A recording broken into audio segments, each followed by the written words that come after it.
Exercise is all about stress, and when talking about stress, there are three main responses that you need to look at. The first response is immediate changes and adaptations. This is where the heart rate increases and you disrupt homeostasis. The first response can also be called acute response. Examples of these include increased cardiac output and decreased blood flow to visceral organs. The second response is acute changes and adaptations. This is where a short-term change of physiology in response to training, such as dehydration, can take place. The third response is chronic changes and adaptations. This is where there is a long-term physiological adaptation in response to training that allows the body to meet new demands. Examples of this can include increased heart muscle and improved body composition. There are two types of stress. One is called eustress and the other is called distress. Eustress can be defined as the correct type and amount, otherwise known as the good stress.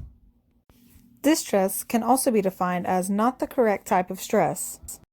This is where there is too much stress or the stress has occurred too fast. This is otherwise known as bad stress. Hans Selye, otherwise known as the father of stress, was the first person to give a scientific explanation for biological stress. This is also known as the general adaptation syndrome, and it states that an event that threatens an organism's well-being, a stressor, leads to a three-stage bodily response. The first stage is the alarm stage.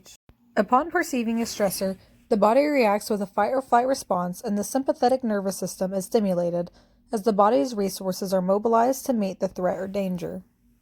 In this stage, heart rate increases and stress hormones are released. It is important to understand that doing one push-up or walking to the fridge is simply not enough to trigger the alarm stage.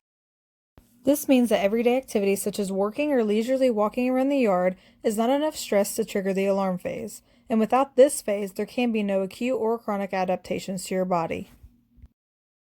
Phase 2 is the resistance phase. This is where the body resists and attempts to return many physiological functions back to normal levels. Due to high energetic costs, the body cannot maintain high levels of resistance to stress forever, and if the stressor persists, the body may advance into exhaustion, which is the third phase.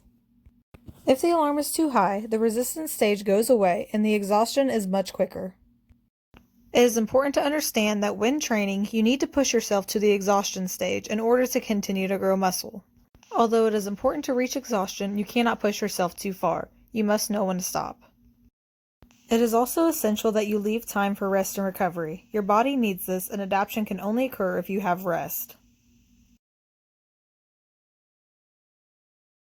Stress is incredibly vital for training, and you must have it in order to have changes and adaptations to your body. It is important that you push yourself to the exhaustion stage in order to continue to grow muscle and to adapt. Although pushing yourself to the exhaustion phase is very important, it won't mean anything unless you give your body the time it needs to rest and recover.